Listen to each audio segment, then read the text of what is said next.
بسم اللہ الرحمن الرحیم۔ اعوذ باللہ من الشیطان الرجیم، بسم اللہ الرحمن الرحیم۔ السلام علیکم۔ آج آپ کا میزبان ڈاکٹر کاشف بشیر تفہیم القرآن سیریز کی قسط نمبر 524 کے ساتھ آپ کے سامنے حاضر خدمت ہے، جس میں ہم انشاءاللہ العزیز سورہ الفتح کی آیت نمبر 10 سے لے کر 13 تک کا ترجمہ اور تفسیر آپ تک پہنچانے کی کوشش کریں گے، اور اس حصے کا موضوع ہے بدگمان لوگ۔ بسم اللہ الرحمن الرحیم۔ ان الذين يبايعونك انما يبايعون الله يد الله فوق ايديهم فمن نكث فانما ينكث على نفسه ومن اوفى بما عاهد عليه الله فسيؤتيه اجرا عظيما۔ ترجمہ: اے نبی صلی اللہ علیہ وآلہ وسلم، جو لوگ تم سے بیعت کر رہے تھے وہ دراصل اللہ سے بیعت کر رہے تھے، ان کے ہاتھ پر اللہ کا ہاتھ تھا۔ اب جو اس عہد کو توڑے گا اس کی عہد شکنی کا وبال اس کی اپنی ہی ذات پر ہوگا، اور جو اس عہد کو وفا کرے گا جو اس نے اللہ سے کیا ہے، اللہ عن قریب اس کو بڑا اجر عطا فرمائے گا۔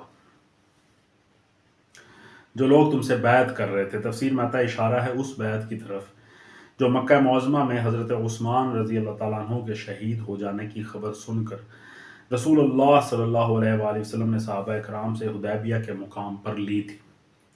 بعض روایات کی روح سے یہ بیعت علی الموت تھی، اور بعض روایات کے مطابق بیعت اس بات پر لی گئی تھی کہ ہم میدان جنگ سے پیٹھ نہیں پھیریں گے۔ پہلی بات حضرت سلمہ بن اکوع سے مروی ہے، اور دوسری حضرات ابن عمر، جابر بن عبداللہ اور معقل بن یسار سے۔ ماں دونوں کا ایک ہی ہے، یعنی ایک ہی ماخذ ہے، ایک ہی مضمون سمجھ آتا ہے۔ صحابہ نے رسول پاک صلی اللہ علیہ وآلہ وسلم کے ہاتھ پر بیعت اس بات کی تھی کہ حضرت عثمان رضی اللہ تعالیٰ عنہ کی شہادت کا معاملہ اگر صحیح ثابت ہوا تو وہ سب یہیں اور اسی وقت قریش سے نمٹیں گے، خواہ نتیجے میں وہ سب کٹ ہی کیوں نہ مرے۔ اس موقع پر چونکہ یہ امر ابھی یقینی نہیں تھا کہ حضرت عثمان واقعی شہید ہو چکے ہیں یا زندہ ہیں، اس لیے رسول اللہ صلی اللہ علیہ وآلہ وسلم نے ان کی طرف سے خود اپنا ایک ہاتھ دوسرے ہاتھ پر رکھ کر بیعت فرمائی، اور اس طرح ان کو یہ شرف عظیم حاصل ہوا کہ آپ نے اپنے دست مبارک کو ان کے ہاتھ کا قائم مقام بنا کر انہیں اس بیعت میں شریک فرمایا۔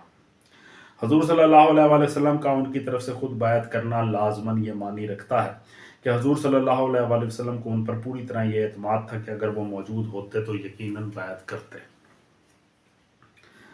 پھر اللہ تعالیٰ نے فرمایا آیت میں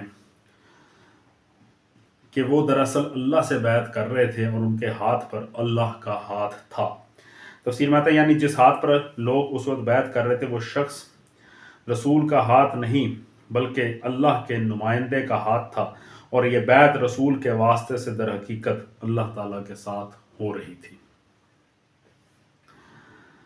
پھر اللہ تعالیٰ نے اس آیت میں ایک بڑی زبردست اور فیصلہ کن بات کہی کہ اب جو اس عہد کو توڑے گا اس کی عہد شکنی کا وبال اس کی اپنی ہی ذات پر ہوگا، اور جو اس عہد کو وفا کرے گا جو اس نے اللہ سے کیا ہے، اللہ عنہ قریب اس کو بڑا اجر عطا فرمائے گا۔ تفسیر میں آتا ہے اس مقام پر ایک لطیف نقطہ نگاہ میں رہنا چاہیے۔ عربی زبان کے عام قاعدے کی روح سے یہاں عاہد علیہ اللہ پڑھا جانا چاہیے تھا، لیکن اس عام قاعدے سے ہٹ کر اس جگہ علیہ اللہ پڑھا جاتا ہے۔ علامہ آلوسی نے اس غیر معمولی اعراب کے دو وجوہ بیان کیے ہیں۔ ایک یہ کہ اس خاص موقع پر اس ذات کی بزرگی اور جلالت شان کا اظہار مقصود ہے جس کے ساتھ یہ عہد استوار کیا جا رہا تھا، اس لیے یہاں علیہ کی بجائے علیہ ہی زیادہ مناسب ہے۔ دوسرے یہ کہ علیہ میں ہے دراصل ہوا کی قائم مقام ہے اور اس کا اصلی اعراب پیش ہی تھا نہ کہ زیر، لہذا یہاں اس کے اصلی اعراب کو باقی رکھنا وفائے عہد کے مضمون سے زیادہ مناسبت رکھتا ہے۔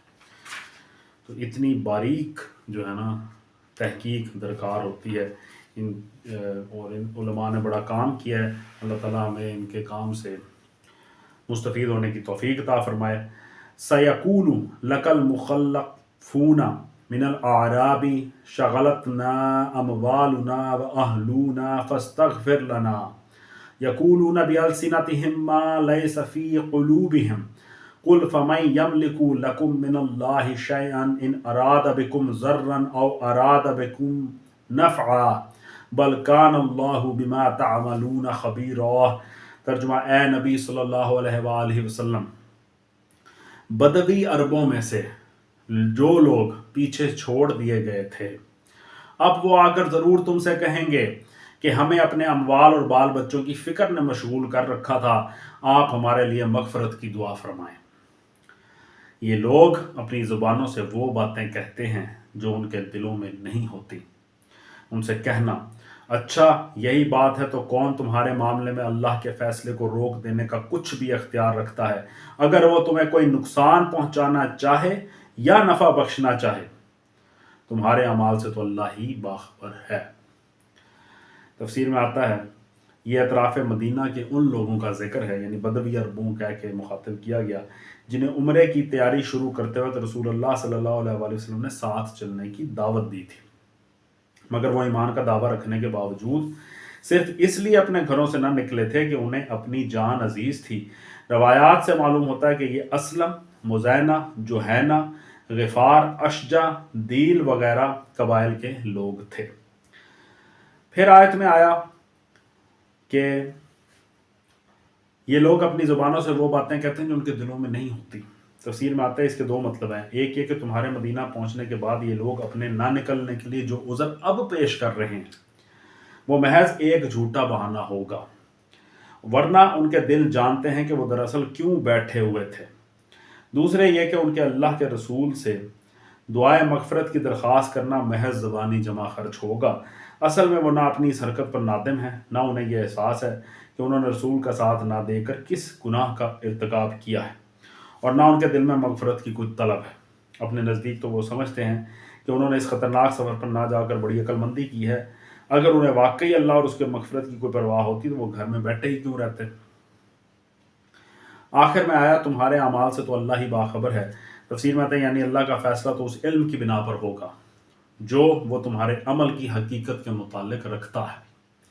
اگر تمہارا عمل سزا کا مستحق ہو اور میں یعنی حضور پاک صلی اللہ علیہ وآلہ وسلم تمہارے لیے مغفرت کی دعا کروں تو میری یہ دعا تمہیں اللہ کی سزا سے نہیں بچا پائے گی، اور اگر تمہارا عمل سزا کا مستحق نہ ہو اور میں تمہارے حق میں استغفار نہ کروں تو میرا استغفار نہ کرنا تمہیں کوئی نقصان نہیں پہنچائے گا۔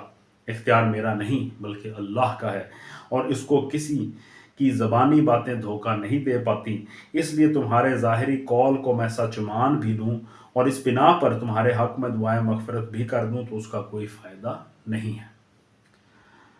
بل ظننتم ان لن ينقلب الرسول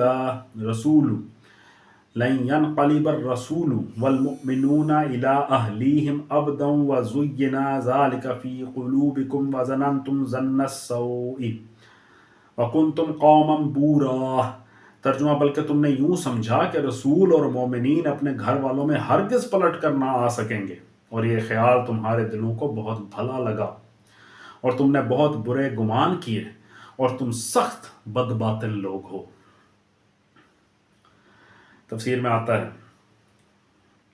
یعنی تم اس بات پر بڑے خوش ہوئے کہ رسول صلی اللہ علیہ وآلہ وسلم اور اس کا ساتھ دینے والے اہل ایمان جس خطرے کے منہ میں جا رہے تھے اس سے تم نے اپنے آپ کو بچا لیا۔ تمہاری نگاہ میں بڑی دانشمندی، بڑی عقل مندی کا کام تھا، اور تمہیں اس بات پر بھی خوش ہوتے ہوئے کوئی شرم نہ آئی کہ رسول اور اہل ایمان ایک ایسی مہم پر جا رہے ہیں جس سے وہ بچ کر نہ آئیں گے۔ ایمان کا دعویٰ رکھتے ہوئے بھی تم اس پر مضطرب نہ ہوئے، تمہیں کوئی ہلچل نہ ہوئی، بلکہ اپنی یہ حرکت تمہیں بڑی اچھی معلوم ہوئی کہ تم نے اپنے آپ کو رسول کے ساتھ اس خطرے میں نہیں ڈالا۔ آیت کے آخر میں آیا کہ تم سخت بدباطن لوگ ہو۔ تفسیر میں آتا ہے اصل الفاظ ہیں کنتم قوما بورا، بور جمع ہے بائر کی، بائر، اور بائر کے دو معنی ہیں، ایک ہے فاسد، بگڑا ہوا آدمی جو کسی بھلے کام کے لائق نہ ہو، جس کی نیت میں ہی فساد ہو، دوسرا ہے ہالک یعنی بد انجام، تباہی کے راستے پر جانے والا۔ وَمَن لَّمْ يُؤْمِن بِاللَّهِ وَرَسُولِهِ فَإِنَّا أَعْتَدْنَا لِلْكَافِرِينَ سَعِيرًا۔ ترجمہ اللہ اور اس کے رسول پر جو لوگ ایمان نہ رکھتے ہوں ایسے کافروں کو لیے ہم نے بھڑکتی ہوئی آگ مہیا کر رکھی ہے۔ تفسیر میں آتا ہے یہاں اللہ تعالیٰ ایسے لوگوں کو صاف الفاظ میں کافر اور ایمان سے خالی قرار دیتا ہے جو اللہ اور اس کے دین کے معاملے میں مخلص نہ ہو اور آزمائش کے وقت آنے پر دین کی خاطر اپنی جان و مال اور اپنے مفاد کو خطرے میں ڈالنے سے جی چرا جائیں، لیکن یہ خیال رہے کہ یہ وہ کفر نہیں ہے جس کی بنا پر دنیا میں کسی شخص یا گروہ کو خارج اسلام قرار دے دیا جائے، بلکہ وہ کفر ہے جس کی بنا پر آخرت میں وہ غیر مومن قرار پائے گا۔ اس کی دلیل یہ ہے کہ اس آیت کے نزول کے بعد بھی رسول اللہ صلی اللہ علیہ وآلہ وسلم نے ان لوگوں کو جن کے بارے میں یہ نازل ہوئی تھی خارج از اسلام قرار نہیں، یعنی ان کو مرتد یا ان کو کافر قرار نہیں دیا اور نہ ان سے وہ معاملہ کیا جو کفار سے کیا جاتا ہے۔ صدق اللہ العلی العظیم۔ الحمدللہ آج ہم نے سورہ الفتح کی آیت نمبر 13 تک کا ترجمہ اور تفسیر آپ تک پہنچانے کی کوشش کی ہے۔ اللہ تعالیٰ سے دعا ہے کہ ہمارے جتنے دوست، عزیز و اقربا، بہن بھائی، بزرگ دنیا سے چلے گئے، اللہ تعالیٰ ان کے لیے آسانیوں کا معاملہ فرمائے، ان کے صغیرہ کبیرہ گناہ معاف فرمائے، ان کی مغفرت کا معاملہ فرمائے اور ان کے لیے اگلی منزلیں آسان فرمائے۔ اسی دعا کے ساتھ آپ سے اجازت چاہیں گے۔ اپنا بہت خیال رکھیں۔ آپ لوگوں کو بہت بہت شکریہ۔ اللہ حافظ۔